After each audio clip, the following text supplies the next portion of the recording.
오늘 말씀 요한복음 4장 3절에서 15절 함께 합독하겠습니다. 시작. 유대를 떠나사 다시 갈릴리로 가실새 사마리아를 통과하여야 하겠는지라. 사마리아에 있는 수가라 하는 동네에 이르시니 야곱이 그 아들 요셉에게 준 땅이 가깝고 거기 또 야곱의 우물이 있더라. 예수께서 길 가시다가 피곤하여 우물 곁에 그대로 앉으시니 때가 6시쯤 되었더라. 사마리아 여자 한 사람이 물을 기르러 왔음에 예수께서 물을 좀 달라 하시니 이는 제자들이 먹을 것을 사러 그 동네에 들어갔음이러라. 사마리아 여자가 이르되 당신은 유대인으로서 어찌하여 사마리아 여자인 나에게 물을 달라 하나이까 하니 이는 유대인이 사마리아인과 상종하지 아니함이러라. 예수께서 대답하여 이르시되 내가 만일 하나님의 선물과 또 내게 물 좀 달라 하는 이가 누구인 줄 알았더라면 내가 그에게 구하였을 것이요 그가 생수를 내게 주었으리라. 여자가 이르되 주여 물 기를 그릇도 없고 이 우물은 깊은데 어디서 당신이 그 생수를 얻겠사옵나이까. 우리 조상 야곱이 이 우물을 우리에게 주셨고 또 우리 여기서 자기와 자기 아들들과 짐승이 다 마셨는데 당신이 야곱보다 더 크니이까. 예수께서 대답하여 이르시되 이 물을 마시는 자마다 다시 목마르려니와 내가 주는 물을 마시는 자는 영원히 목마르지 아니하리니 내가 주는 물은 그 속에서 영생하도록 솟아나는 샘물이 되리라. 여자가 이르되 주여 그런 물을 내게 주사 목마르지도 않고 또 여기 물 기르러 오지도 않게 하옵소서. 아멘. 아멘. 할렐루야. 이 아침에 하나님의 사랑하심과 은혜가 저와 여러분 가운데 함께하는 줄 믿습니다. 요한복음 함께 나누고 있고요. 오늘 13번째 시간 사마리아를 통과하여야 하겠는지라 라는 제목으로 말씀을 전합니다. 예수님께서 유대를 떠나서 갈릴리로 가시는 길에 사마리아 길로 행하시는 이야기. 그곳에서 사마리아 여인, 수가성 우물가의 여인을 만나시고 복음을 전하시고 그 여인이 예수를 영접하고 예수 증인이 되어지는 이야기까지 우리가 잘 아는 사마리아성 우물가의 여인. 우리 복음성가로도 알고 있잖아요. 우물가의 여인처럼 난 구했네. 헛되고 헛된 것들을. 그러면서 우리가 찬양도 하는 그 내용들 많이 익히 알고 있는 내용들인데요. 저는 이 내용을 3주간에 걸쳐서 이 사마리아 여인과 예수님의 만남의 이야기를 나누려고 합니다. 3주간에 걸쳐서 이야기한다는 것은 간략하게 제가 줄거리 이야기하듯이 이야기할 수도 있겠지만 이 안에 담겨진 의미들이 저와 여러분에게 조금 더 깊이 있게 또 조금 더 의미 있게 자리하기를 원하는 마음입니다. 오늘 익히 알고 있었던 말씀 같지만 이 말씀 속에서 주께서 새롭게 하시는 은혜와 또 새로운 깨달음의 은혜, 새로운 결단의 은혜가 저와 여러분 가운데 있어지기를 주님의 이름으로 축복합니다. 먼저 시 하나를 여러분에게 소개해드리길 원하는데요. 잘 안 보일 것 같아요. 윤동주 시인 아시죠? 윤동주 시인의 길이라고 하는 시입니다. 윤동주 시인은 우리가 아는 것처럼 참회시를 많이 쓴 사람이에요. 참회시. 부끄러운 자신을 돌아보는 마음이죠.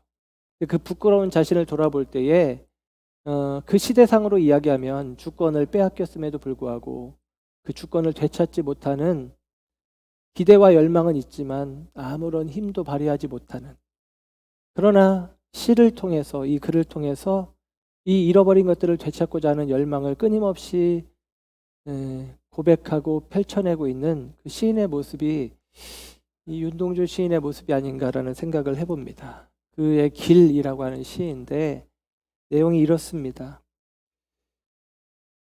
잃어버렸습니다. 무얼 어디다 잃었는지 몰라 두 손이 주머니를 더듬어 길에 나아갑니다. 돌과 돌이 끝없이 연달아 깊은 돌담을 끼고 갑니다. 담은 쇠문을 굳게 닫아 길 위에 긴 그림자를 들이우고 길은 아침에서 저녁으로, 저녁에서 아침으로 통했습니다. 돌담을 더듬어 눈물 짓다 쳐다보면 하늘은 부끄럽게 푸릅니다. 풀 한 폭이 없는 이 길을 걷는 것은 담 저쪽에 내가 남아있는 까닭이고, 내가 사는 것은 다만 잃는 것을 찾는 까닭입니다. 시라는 게 한번 들었다고 그 의미가 다 마음에 새겨지고 기억이 나고 하진 않죠. 저도 제가 뭐 시를 가끔 소개를 하기도 하지만 저도 잘 모릅니다. 그래서 시를 소개할 때는 이렇게 평론가들이, 시 문학가들이 분석한 걸 이렇게 보면서 그 의미를 더 이렇게 마음에 채우고 설명하려고 이렇게 해요. 이 시는 이런 느낌이에요. 시작하는 말이 그렇죠. 잃어버렸대요. 근데 무얼 잃어버린지도 모르겠대요. 두 손을 주머니에 넣고 뭘 잃었나, 그리고 분주한 마음으로 잃어버린 것을 찾기 위해서 길로 달려갑니다. 그가 나간 길에 돌과 돌이 연하여 담을 이루고 있는데 그 담을 끼고 계속 잃어버린 것을 찾고 있어요.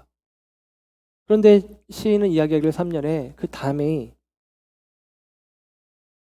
굳게 닫힌 쇠문으로 닫혀 있고 막혀 있는 것입니다. 아마도 이 시인이 찾고 있는 그것이 담 너머 저편에 있는 것 같은데, 그 담은 굳게 닫혀 있어서, 그 문은 굳게 쇠문으로 닫혀 있어서 넘어가질 못하고 그냥 여기 이 담 밖의 길에서 아침이 저녁이 되고 저녁이 아침이 되는 그 순간까지 계속같이 포기하지 못하고, 너무나 중요한 걸 잃어버렸으니까 포기하지 못하고 그냥 찾아서 헤매는 모습들입니다. 돌담을 더듬다가 눈물 지어 쳐다보는데 하늘이 부끄럽게 푸르대요. 원하는 바는 있지만, 찾는 것이 저 안에 있는 게 분명하지만 그걸 찾을 수 있는 힘과 능력은 자신에게 없다라는 것이죠. 그럼에도 불구하고 풀 한 폭이 없는 이 길을 내가 걷는다. 희망이 없어 보이지만 이 길을 나는 걷는다. 왜냐하면 담 저쪽에 내가 남아있는 까닭이다. 잃어버린 것이 무엇이냐면, 뒷부분에 이야기하는데 나를 잃어버렸다.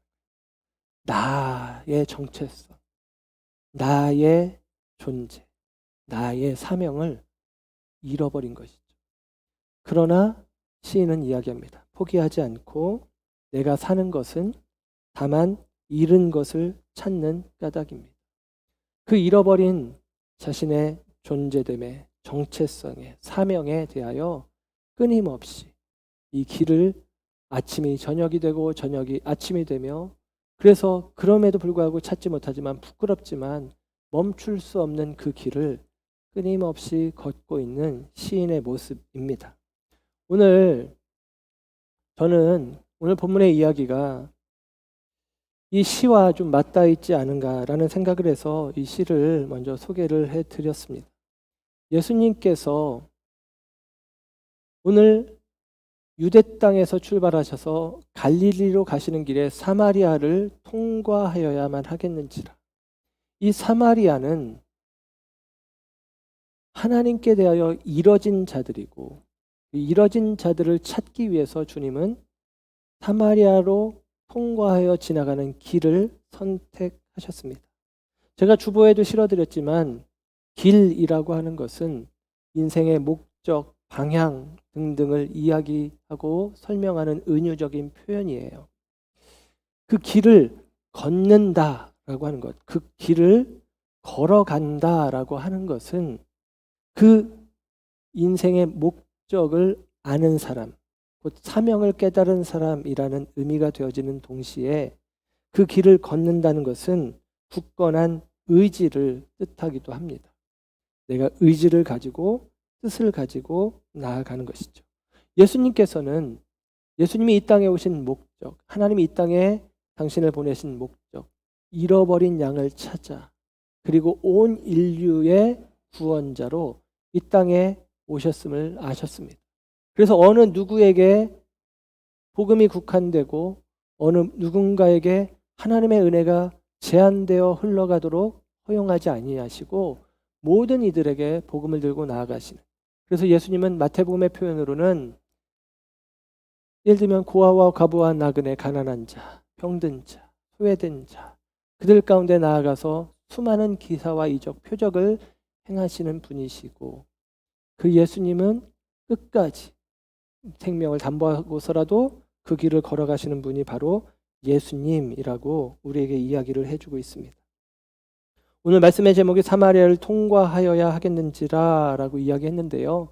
예수님이 사마리아를 통과하는 것은, 예수님이 사마리아를 통과하여 지나가는 것은 그 시대 사람들에게는 합당하지 않은, 그릇된, 잘못되어진 결정이고 잘못되어진 경로라고 이야기할 수 있습니다.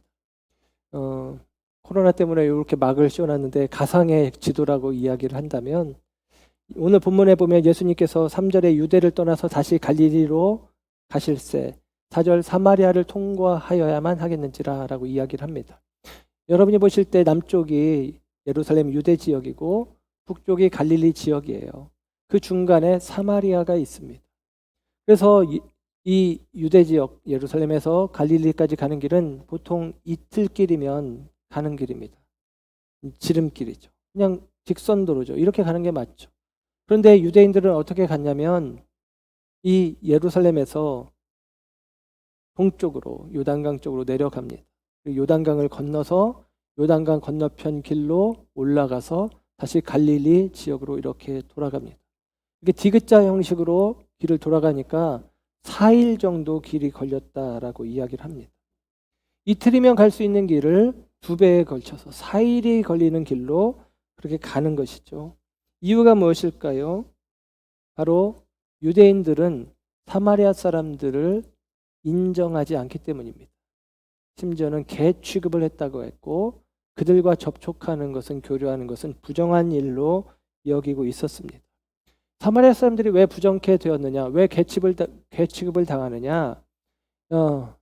예수님이 이 땅에 오시기 전 700년 전 사건인데, 아수르 제국이, 아수르 제국이 이스라엘을 점령하는데 북이스라엘은 그 순간 멸망하고 남유다는 버텨서 견뎌내요. 살아납니다. 그런데 이 아수르는 이른바 혼혈 정책을 쓰게 되어지는데, 혼합 정책을 쓰게 되어지는데 강제로 이주시키는 일들을 합니다. 그러니까 이제 이 북이스라엘에 살던 사람들은 다른 땅으로, 다른 땅에 살던 사람들은 북이스라엘로 옮겨놓는 것이죠. 그러니까 자연스럽게 피가 섞이기 시작하는 것이고, 그리고 이방 신앙이 섞이기 시작하는 거예요.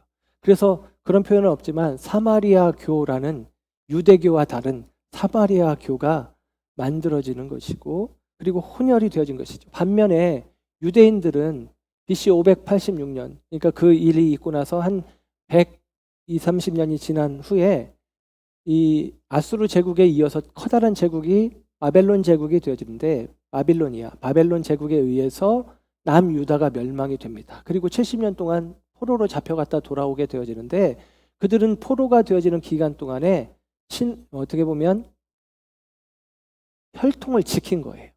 혼혈되지 않고 민족의 어떤 혈통을, 순수 혈통을 지키겠다라고 했던 것이죠. 그리고 그들이 돌아와서 사마리아 사람들을 볼 때 그들은 이미 피가 섞여버렸고, 우리는 혈통을 지켰고, 우리는 혈통을 지킨 하나님 앞에 합당한 자들이고, 저들은 혈통을 어지럽히고 더럽힌 하나님 앞에 부정한 자고 라고 하는 인식을 갖게 되어집니다. 뿐만 아니라 이 포로기 위에 돌아온, 바벨론 포로기 이후에 돌아온 유대인들이 제일 먼저 한 일은 성전을 재건하는 일이었어요. 스룹바벨과 예수아를 중심으로 성전을 재건하게 되어지는데, 성전을 재건하려고 했더니 북쪽의 사마리아 사람들이 예루살렘에 와가지고 이야기하는 것입니다. 우리도 하나님 믿는다. 그들은 섞여버린 사마리아 교가 되었음에도 불구하고 우리도 하나님 믿어. 그러니까 우리도 성전을 같이 짓게 해줘라. 우리도 그 일에 참여하겠다. 우리가 도와주겠다. 그러는데 유대인들이 거절을 해요. 너희들은 자격이 없다. 너희들은 피가 섞였기 때문에 안 된다라고 거절을 하는 것이죠. 그 거절을 받고 나서, 거절당하고 나서 사마리아 사람들은 이제는 생각을 바꾸어서 성전을 건축하는 걸 방해하기 시작합니다. 죽은 시체를 성전 짓는 그 건축하는 자리에 갖다 놔 더 갈등의 폭이 커지고 깊어지는 거예요. 우리말로 표현하면 원수지간처럼 되어지는 과정들이 있었던 것입니다. 그리고 그로부터 한참 시간이 지났음에도 불구하고 예수님 때까지도 마치도 원수지간 같은 물과 기름 같은 그 관계가 이어지고 있었음을 볼 수가 있습니다. 그래서 유대인들은 뺑 돌아가는 길이지만 사마리아로 가는 길을 택하지 않고 사마리아를 통과하는 길을 택하지 않고 우회하여 돌아가는 길로 힘들더라도 어렵더라도 오래 걸리더라도 그렇게 하고 있었다라는 것입니다. 그런데 오늘 예수님께서 이 사마리아를 지나가는 길을 가시는 것입니다. 유대인들로 말미암아 눈총을 받을 수 있고 손가락질 당할 수 있고 그리고 다른 표현으로 하면 유대인에게서 축출되어질 수 있는 가능성이 있음에도 불구하고 예수님은 그 모든 가능성을 뒤로하고 그 모든 위험을 뒤로하고 사마리아로 가는 길을 택하셨다라는 사실입니다.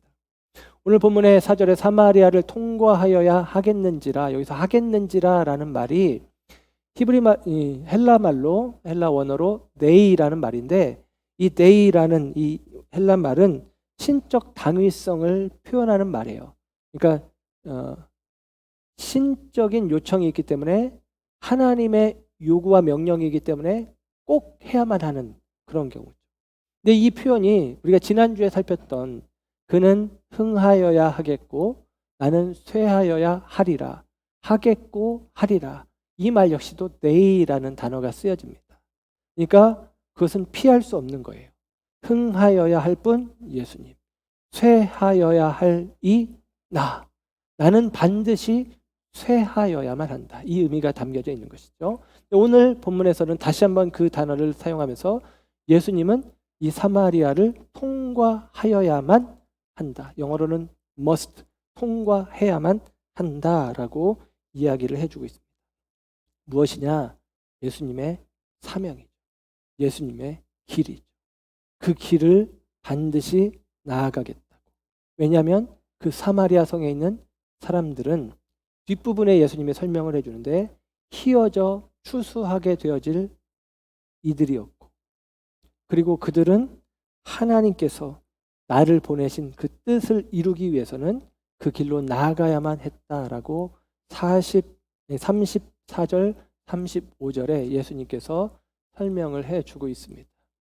곧 예수님은 하나님의 뜻을 자신의 삶을 통해서 이루시기 위해 추수할 대상들, 곧 잃어버린 영혼들을 향하여 나아가시기를 선택하시고, 주류 사회의 비난과 손가락질을 두려워하지 않고, 그들을 두려워하지 않고 사마리아로 가는 길을 선택하셨다라는 사실입니다. 여러분, 그 은혜가 저와 여러분 가운데 있는 거예요. 합당하지 않은 자들처럼 여겨지는 우리에게 하나님의 은혜가, 하나님의 구원이 어떻게 그런 인생들에게, 어떻게 그런 놈에게, 어떻게 그런 작자에게 허락될 수 있겠어? 이게 유대인들이 가진 생각인데 예수님은 그들의 생각을 뒤로하고 그들에게도 하나님의 은혜가 필요하고 그들이 하나님이 찾으시는 자들이었다라고 우리에게 이야기를 해주는 것입니다. 여러분, 오늘 그 사마리아 성에서 이 수가성 우물가에서 한 여인을 만나는 거예요. 오늘 이 여인이, 우리는 일면 이 여인이 예수님을 만나고 예수님을 쉽게 영접하고 예수님에게 은혜를 빨리 입고 그렇게 여겨지겠지만, 이 여인은 사실은 굉장히 예수님에게 대하여 경계하고 예수님에게 대하여 담을 쌓고 굳은 철문을 이렇게 닫고 있는 모습입니다. 예수님은 그럼에도 불구하고 잃어버린 그것을 찾기 위해서 이 윤동주 시인의 길이라는 시의 내용처럼 그 길을, 잃어버린 그것을 찾기 위해서 예수님의 사명, 정체성, 잃어버린 영혼을 찾는 참된 목자로서의 정체성을 이루기 위해서 그 담을 어슬렁 기억하고 있는 모습이 예수님의 모습이에요. 그리고 그 예수님을 계속 접하고 만나면서 결론 부분에 가면 어떠냐면 이 여인이 굳게 닫힌 철문을 열어주는 것입니다. 그 과정을 우리가 이제 보고 있는 거예요. 그런데 여러분, 이 여인이 왜 그렇게 그 마음의 문, 철문을 굳게 닫고 있었느냐? 유대인들 때문입니다. 유대인들이 자신들을 부정하다 여기고 상대하려고 하지 않기 때문에. 그러면 여러분 당하고만 있습니까? 나도 그럼 너가 싫어. 나도 너가 필요 없어. 이런 마음들이 생기는 것이죠. 그 갈등 구조가 이 여인의 마음을 예수님에게 대하여 좀 단단하게 닫아놓은 그런 시간들이 있었음을 봅니다. 그런데 여러분 이것은 우리가 잠깐만 다른 것들을 살펴보면 이 유대인들이 가졌던 생각이 이렇게 사마리아로 가는 길을 합당하지 않게 여기며 뺑 돌아가는 그 길을 선택할 만큼 이 사마리아 사람들을 부정적으로 여기는 생각이 얼마나 자기 모순의 생각인지를 알 수 있게 되어집니다. 오늘 예수님께서 예루살렘에서 유대에서 갈릴리로 가시는데 갈릴리는 예수님의 고향이기도 하고 예수님이 주로 사역했던 곳이기도 하고 예수님이 가장 많이 신경 쓰시고 마음 쓰신 곳이고 무엇보다도 복음서 공간복음에는 예수님께서 그곳에서 많은 기적을 행하셨다는 거예요. 그런데 그 기적을 많이 행하셨고 예수님 마음을 많이 두셨던 갈릴리에 대해서 성경이 어떻게 기록하냐면 이사야서 9장 1절 2절 말씀을 인용해서 마태복음 4장에서도 그 말씀을 인용하면서 우리에게 이야기를 줍니다. 마태복음 4장 13절 이하를 읽어드리면 이렇습니다. 나사렛을 떠나 스불론과 납달리 지경 해변에 있는 가버나움에 가서 사시니 이는 선지자 이사야를 통하여 하신 말씀을 이루려 하심이라. 예수님이 이 갈릴리 지역, 갈릴리 호수 지역에 가서 행하시고 사시고 하시는 일들은 선지자 이사야의 예언을 이루기 위함이라는 거예요. 그러면서 이사야가 이루기를, 성경이 이루기를, 말씀이 이루기를 스불론 땅과 납달리 땅과 요단강 저편 해변길과 이방의 갈릴리요. 이방의 갈릴리요. 여러분 보세요. 이방의 갈릴리요 라고 성경이 이야기해요. 그러면서 흑암에 앉은 백성이 큰 빛을 보았고 사망의 땅과 그늘에 앉은 자들에게 빛이 빛이었도다 하였는지라. 아멘. 스불론, 납달리, 그리고 갈릴리 호수 저편, 그리고 이 갈릴리는 다름 아니라 이방의 갈릴리. 그곳은 흑암의 자리이고 그곳은 사망의 땅이었다. 흑암의 자리에 빛이 비춰지고 사망의 자리에 빛이 비춰졌다라고 이사야 선지자가 이사야 9장 1절 2절에서 이 말씀하신 내용을 마태복음을 통해서 예수님의 사역을 보고 저자 마태가 예수님이 그렇게 갈릴리에서 행하신 것은 이방의 갈릴리에 빛을 비추시는 일을 하신 것이다라고 이야기를 하는 것입니다. 무슨 이야기입니까? 갈릴리 역시도 은혜에 합당한 자들이 아니에요. 갈릴리 사람들에게 그리스도가 그 땅에 거하시며 기적을 행하시며 말씀을 선포하시며 그들과 함께 하셨던 것은 그 이방의 갈릴리에 빛이 비추어지는 일이었다라고 이야기를 하는 것입니다. 그들도 본래는 자격 없는 자들이었다는 거예요. 그런데 은혜의 빛이 그들에게 비추어진 것입니다. 그 은혜의 빛 비추심이 있음을 경험하고도 또 다른 누군가를 향하여 너는 자격이 없어. 너는 은혜 받을 만한 자격이 없어. 너는 구원받을 만한 자격이 없어 라고 이야기하는 것은 얼마나 모순된 일입니까? 유대인들이 그러고 있는데 예수님은 그들의 생각을 여지없이 깨뜨리시는 것이고 그들의 헛되고 허망한 생각을 의도적으로 그들의 생각의 흐름을 바꾸시기 위하여 그들의 생각의 흐름이 굽어진 생각임에도 불구하고 스스로는 유대인들은 고든 생각을 갖고 있다는 그릇된 생각을 깨뜨리시며 그들의 생각이 굽어진 생각이요 뒤틀린 생각이요 그릇된 생각이요 그들 역시도 은혜 가운데 다시 세워진 자들이요 그들 역시도 오직 하나님의 은혜로만 구원받았다는 사실을 그러므로 오늘 사마리아인들 그들도 얼마든지 하나님의 은혜 안에서는 새롭게 빚어질 수 있다는 사실을 예수님은 그 걸음을 통해서 삶을 통해서 드러내시고 나타내시는 것입니다. 사랑하는 여러분, 혹 저와 여러분 안에 내가 가지고 있는 생각에 갇혀서 다른 누군가는 그 은혜에 그 구원에 합당하지 않다거나 다른 누군가의 생각은 절대적으로 부정되고 부인되고 틀렸다라는 생각, 그 생각들이 우리 가운데 있다면 오늘 기도할 때도 그런 이야기했지만 새로운 위정자가 뽑혔고 여러분 얼마나 극심한 갈등이 우리나라 가운데 있는지 우리가 잘 알고 있지 않습니까?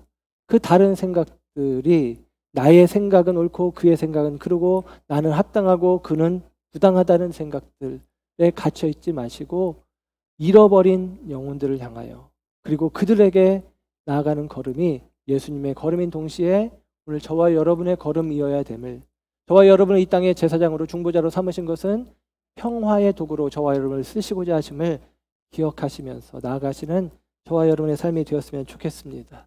예수님께서 이 갈릴리로 가시는 길에 사마리아 성에 들어가셨고, 오늘 본문 6절의 말씀을 보면, 5절과 6절의 말씀을 보면 수가라고 하는 성, 사마리아라는 지역에 수가라고 하는 성읍에 예수님께서 도착을 하시는데, 마침 야곱의 우물가에 예수님이 도착하시는데 6절에는 이렇게 표현을 해요. 거기 또 야곱의 우물이 있더라. 예수께서 길 가시다가 피곤하여 우물 곁에 그대로 앉으시니.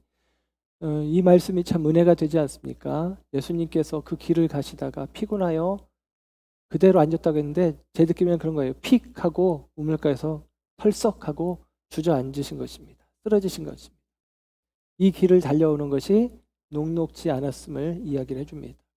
정확하게는 알 수 없지만 새벽녘에 출발했다라고 한다면 사마리아까지 오는 길이 하루길인데 오늘 시간대가 6시거든요. 6시인데 우리 시간으로 하면 낮 12시입니다. 그러니까 하루에 가야 될 길을 오전 나절에 다 간 것 같아요. 그 이유는 뭘까요? 예수님이 잃어버린 자를 찾아오시는데 바로 이 수가성 우물가의 여인, 이 여인입니다.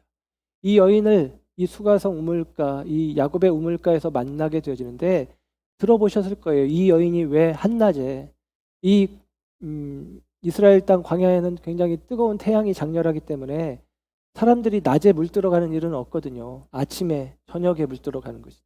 근데 왜 한낮에 왔느냐? 뒤편에 나오지만 이 여인이 남편이 여럿이었던, 남편을 많이, 그런 표현이 좀 이상하지만 남편을 많이 갈았던 그런 여인이다 보니까 마을 사람들과 다른 여인들과 함께 있는 게 불편해서 그랬을 것이다 라고 이야기합니다. 그 짐작이 거의 맞죠. 네.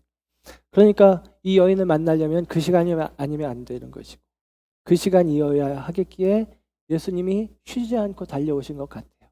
그래서 덜썩하고 우물가에 주저앉는데 저는 그것도 이렇게 이미지화 해보면 얼마나 은혜가 되는지 몰라요. 예수님이 나를 만나주시고 나를 새롭게 하시려고 그 열심으로 내 인생 가운데 내 삶의 자리에 찾아오시는 예수님.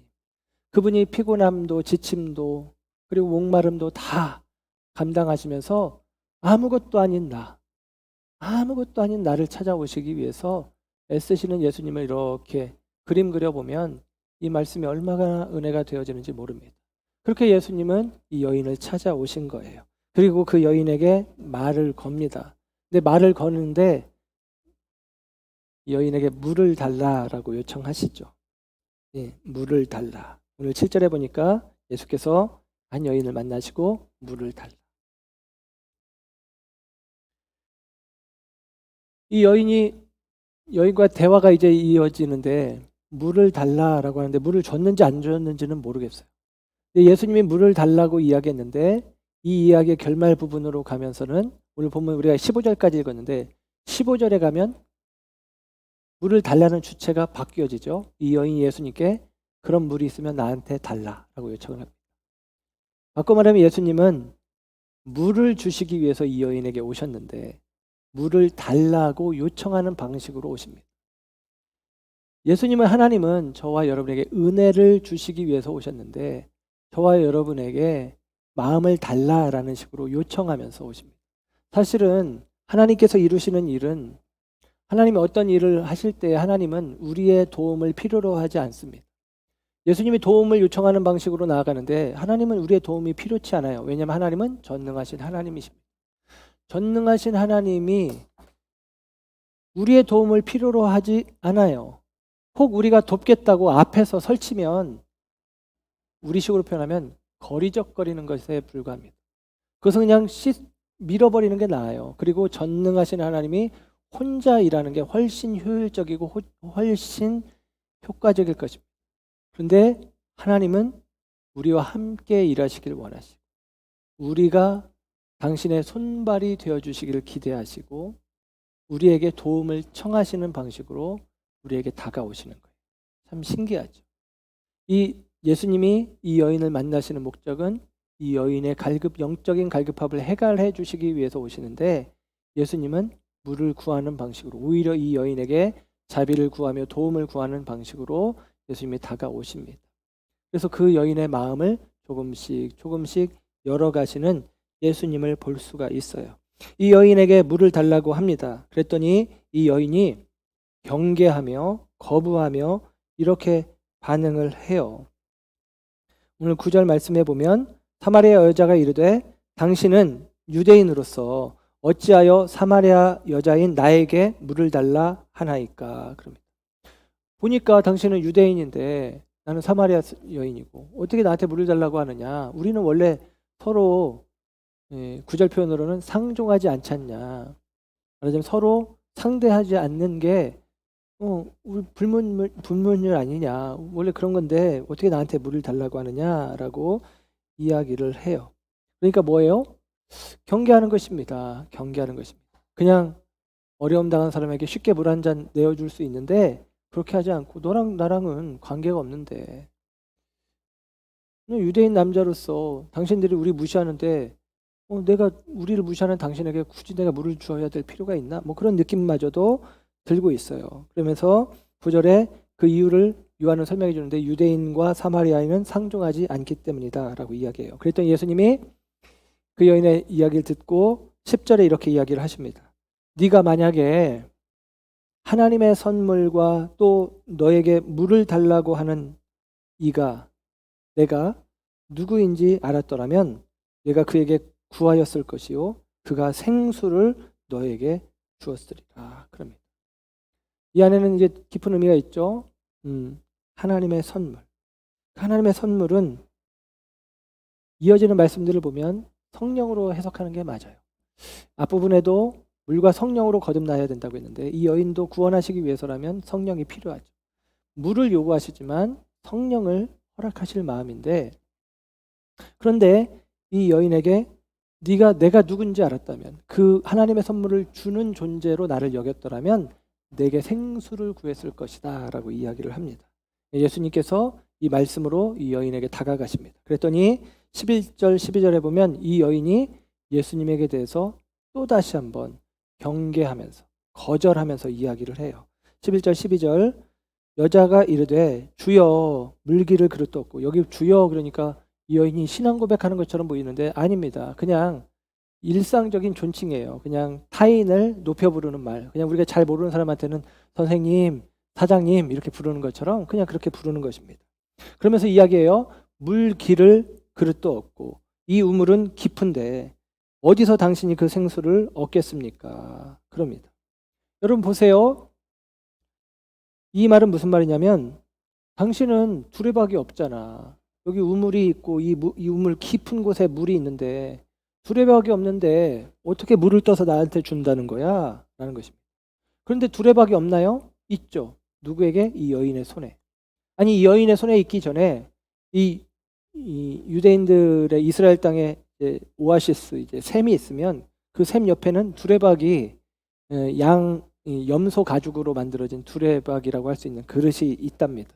그래서 누구라도 물을 뜰 수 있도록 그렇게 비치가 되어 있는 거죠. 우리로 치면 비치해놨다고 표현하잖아요. 그렇게 비치가 되어 있는 것인데 그걸로 뜰 수 있는데 이 여인의 말은 당신은 물뜰 그릇이 없다라고 이야기를 하는 거예요. 왜냐하면 앞전에 나온 표현 그대로입니다. 상종하지 않았다. 유대인들은 사마리아 사람들과 상종하지 않아요. 그들의 물건도 사용하지 않아요. 아무리 배고파도 그들이 주는 음식도 먹지 않아요. 그러니까 이 여인은 당신은 유대인이니까 나랑 상종하지 않을 거잖아. 내게 있는 이 두레박 빌리지 않을 거잖아. 당신은 이거 쓰면 부정하다고 여기니까 이 두레박이 없이 그럼 물을 어떻게 뜰 거야? 이 그릇이 없이 물을 어떻게 뜰 거야? 할 수 있다고? 그 물을 뜰 수 있다고?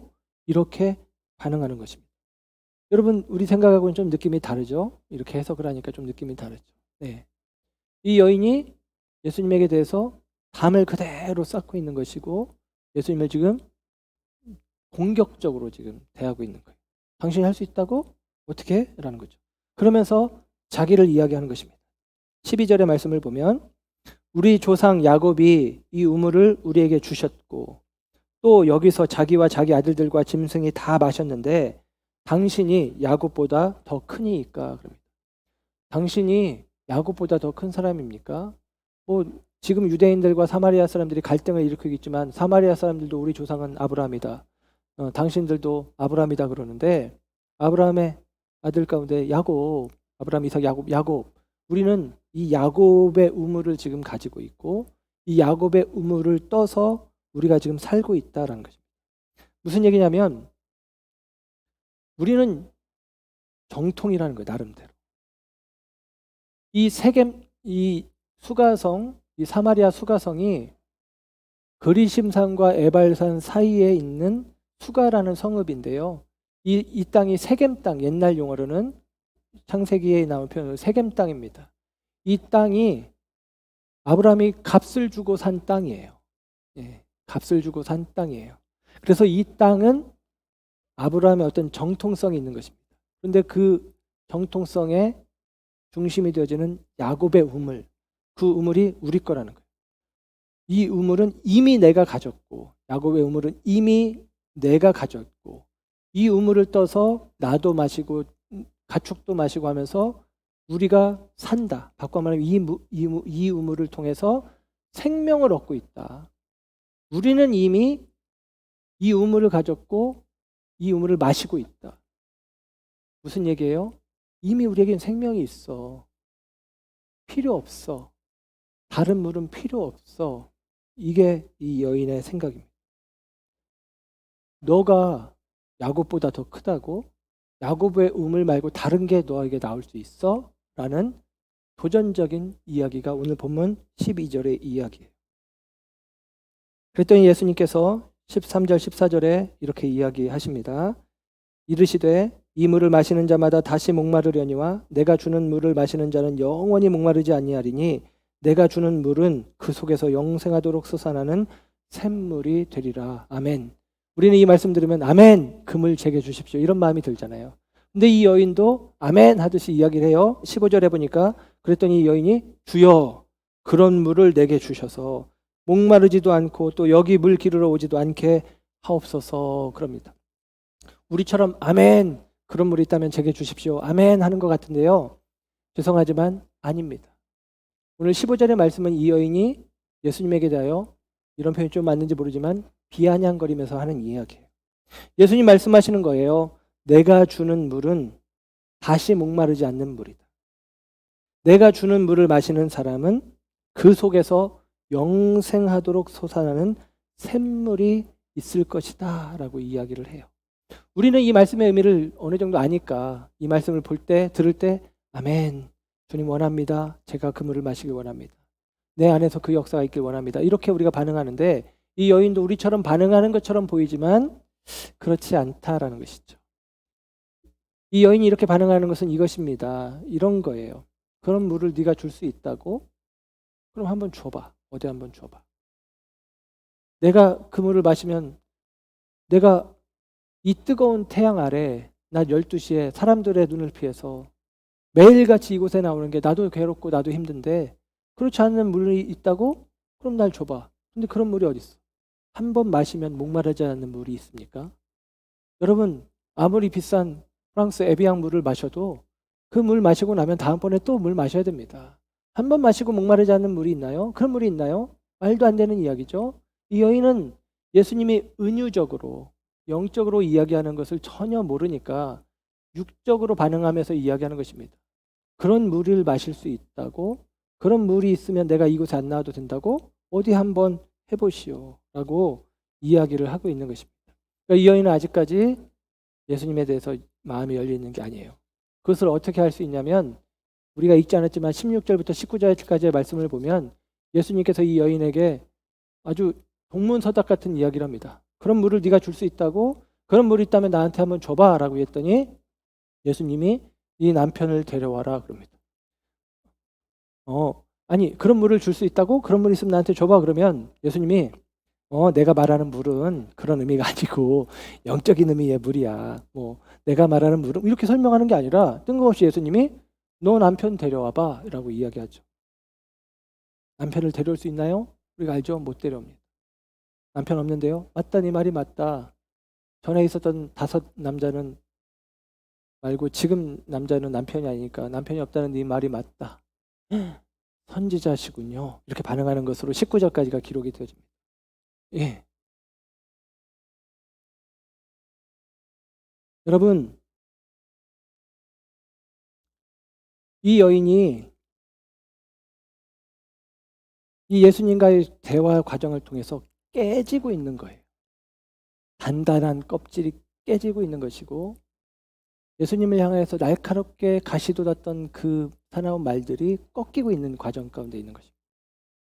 그리고 이 여인이 완전히 깨어지는 그 순간 예수님이 던진 화두는 네 남편을 데려와라. 이 여인은 우리가 생각하는 것처럼 뭐 여자가 얼마나 능력이 있어서 남자들 막 갈아치웠겠습니까? 그건 아닐 텐데 어쩌다 보니 어떠한 곳에서도 만족하지 못하는 일들이 그 여인에게 있었던 것 같아요. 그리고 참된 남편을 만나지 못한 상태죠. 오늘 야곱의 우물이 이 이야기의 스토리의 배경이 되는 것은 의미가 있습니다. 야곱의 우물 그러는데요. 이 우물이라는 것이 구약 성경에는 우리로 치면 물레방아, 방앗간 물레방아 방앗간 그 연회장 같은데요. 예, 이 우물에서 신부를 만나는 일들이 구약에 많이 나옵니다. 예, 이삭이 리브가를 만났고 야곱이 라헬을 만났고 모세가 십보라를 만났던 곳이 바로 우물이에요. 그래서 이 우물은 신랑이 신부를 맞이하는 장소로 상징화되어 있습니다. 그런데 그곳에 예수님이 오셨어요. 남편이 6번째 남자이지만 남편이 아닌 그에게 예수님이 오신 게 무슨 의미일까요? 예수님이 참된 신랑이 되어주시는 것입니다. 그 여인의 목마름이 예수님을 만남으로 비로소 해결이 되어지는 거예요. 근데 예수님을 그가 자기 남편으로 맞이하기 위해서 중요한 과정이 있는데 나는 깨어지는 과정이 그에게 필요하다라는 사실. 예수님은 이 대화의 과정을 통해서 이 여인의 마음을 열어가시는 것이고 이 대화의 과정을 통해서 이 여인의 안에 이 영적 갈급함이 채워져서 이 여인 안에서 끊임없이 샘솟는 생수가 일어나도록 예수님이 일하십니다. 그런 의미에서 저는 예수님이 마중물 같다라고 생각을 해요. 마중물이신 예수님. 이 여인이 이 마중물 예수님을 통해서 그 여인 안에서 깊은 생수의 강이 흘러나오도록 예수님이 그를 찾아오시는 것이죠. 옛날에 펌프가 있었잖아요. 펌프. 그 펌프를 물을 한 바가지 붓고 펌프질을 해야지. 물을 안 붓고 펌프질을 하면 어떻습니까?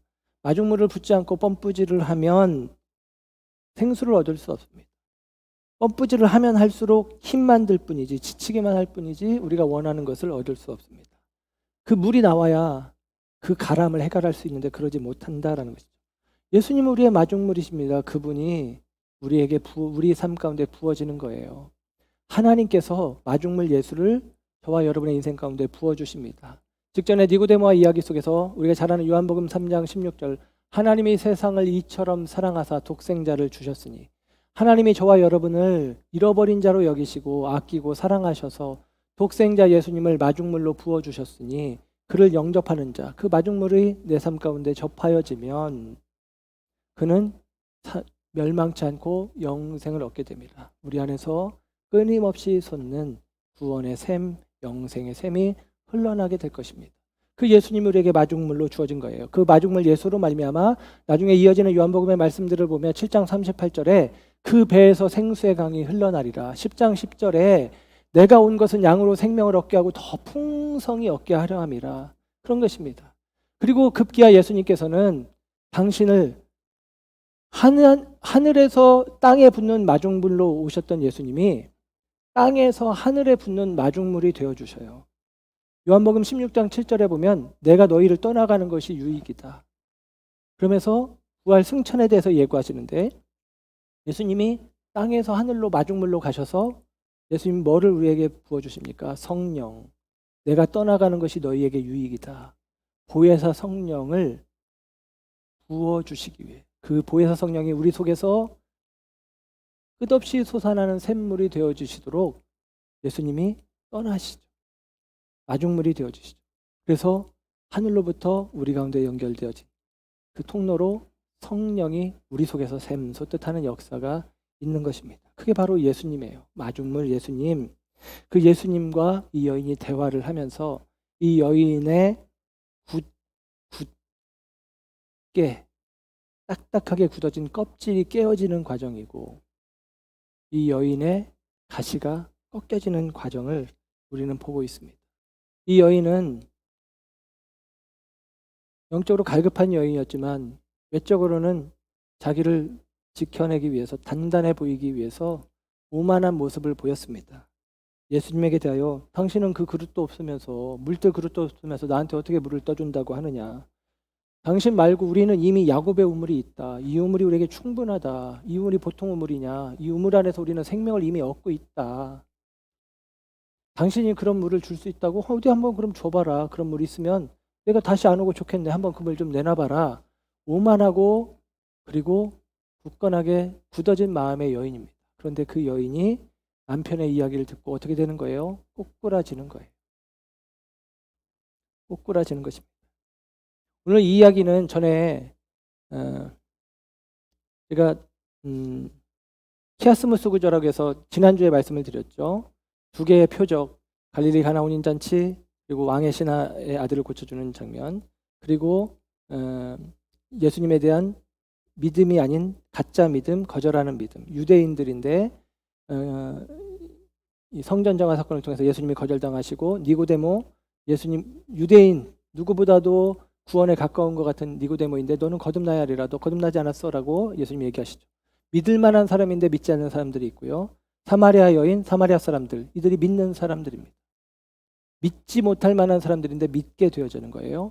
그리고 그 키아스무스 구조의 끝에 정점에 하고 싶은 이야기 뭐였다? 3장 30절. 그는 흥하여야 하겠고 나는 쇠하여야 하리라. 여러분, 믿을 만한 사람들인데 믿지 않고 믿음이 합당하지 않은 것 같고 믿지 않을 만한 사람들인 것 같은데 예수님을 영접하고 예수님을 믿고 구원을 받는 사람들, 사마리아 사람들, 유대인이 아니라 사마리아 사람들, 그들이 똑같은 그 은혜의 자리에서 예수님을 믿고 예수님을 영접한 까닭이 무엇입니까? 나는 쇠하여야 하리라. 이것이 되어졌기 때문이에요. 자기 힘으로, 자기 가능성으로, 자기 혈통으로, 유대인의 정체성을 가지고 우리는 합당하다 여기는 그들은 예수님을 부정했지만 껍데기로는 자기를 존중하고 있지만 속으로는 자기가 정말로 허탈하고 허전하고 헛되다는 사실을 알면서 그것을 껍데기로 단단하게 싸고 있고 가시로 그것을 덧대어 자기를 보호하고 있었지만 예수님과의 대화를 통해서 그것들이 하나씩 하나씩 허물어지면서 이 여인은 고백하는 것입니다. 나는 쇠하여야 하리라. 내가 가진 이 물은 주님 말씀대로 맞습니다. 내 육신의 가람은 잠깐 해결해 줄지 모르지만 이 물을 마셔도 나는 목마릅니다. 내가 많은 남자들을 만나봤지만 그들 속에서 나는 만족이 없었습니다. 주님, 나는 아무것도 아닙니다. 주님, 나는 은혜가 필요합니다. 주님이 허락하시는 샘물이 필요합니다. 이렇게 고백하는 것이죠. 그래서 요한복음의 저자는 의도적으로 니고데모와 이 여인, 사마리아 여인을 비교하듯이 이야기를 합니다. 유대인, 사마리아인, 유대인 남자, 유대인 여자, 지위가 높은 유대인의 지도자, 사람들로부터 외면받는 여인, 니고데모라는 이름 있는 자, 이름 없는 여인, 배운 자, 배우지 못한 여인 등등등. 니고데모 밤에 왔대요. 왜? 그 명성을 잃을까 봐, 평판을 잃을까 봐. 이 여인 낮에 왔대요. 왜? 수치 때문에, 수치당할까 봐. 그들이 남들의 눈을 피해서 온 시간이 다른 시간이지만 그 이유는 역시 다릅니다. 이 사람은 잃을 게 많아서, 이 여인은 모든 걸 잃었기 때문에, 그런 의미죠. 그리고 니고데모의 이야기 속에서는 예수님과 니고데모가 평행선을 걷고 있어요. 그러니까 요한복음 3장의 이야기 속에서 니고데모, 좋은 말씀들이 많이 있지만 니고데모가 예수님을 영접했다든지 믿었다든지 하는 게 없습니다.